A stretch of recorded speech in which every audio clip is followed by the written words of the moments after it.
Hey, how's it going? Today we'll be looking at lens adapters for the Canon EOS M system. One of the major appeals of the M system, at least in its early days, is its compatibility with Canon's huge EF and EFS lens lineup.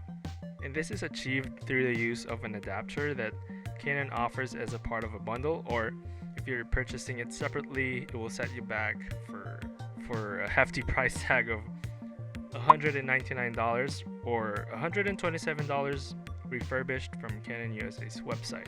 Now, in my opinion, this is quite a huge price to pay for a camera that costs maybe say $500 or even less, like the M50 if you look around. Of course, there's always the used market route, but if you don't want to go through all the trouble and still save some cash, you might want to look at these third-party options.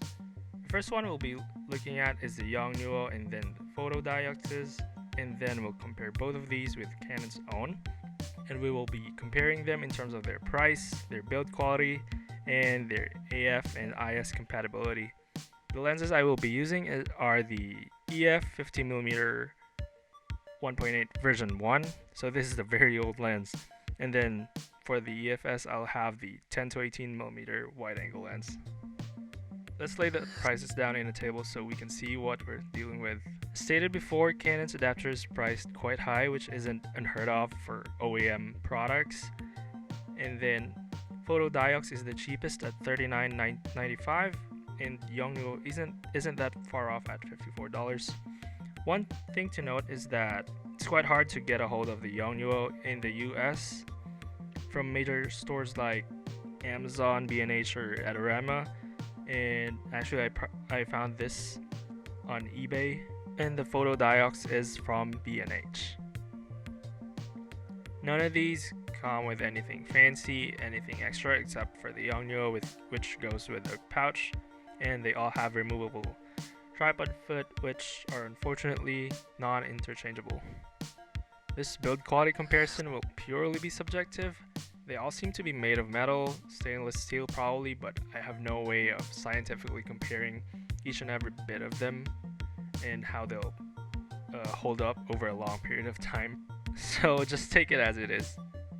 One thing to note is that I've had my Canon adapter for 4 or 5 years now, and it's held up extremely well. I haven't had any electronic or cosmetic issues whatsoever with it, and I've only had a few weeks with the other two adapters.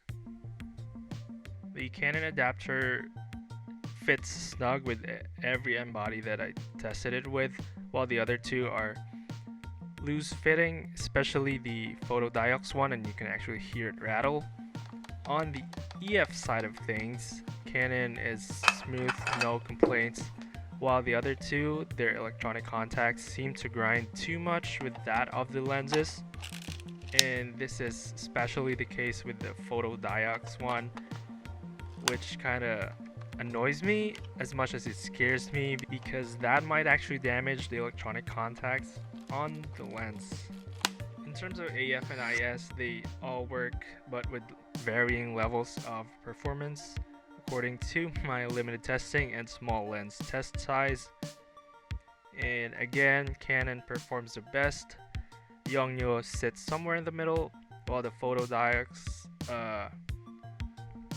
if I were in the position right now of getting or needing an adapter, I'll definitely go with the Canon, refurbished or used, and if that's not available to me, then I will take a look at the Yongnuo adapter. As for the Fotodiox one, I will sadly give it the L for the things that I pointed out earlier. That includes the risk of damaging my camera body or my lens.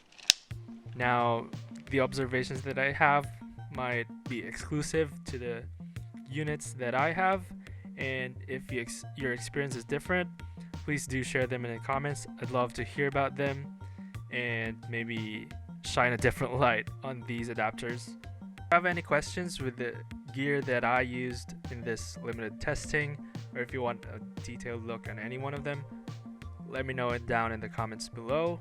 Thanks for watching, and see you on the next one.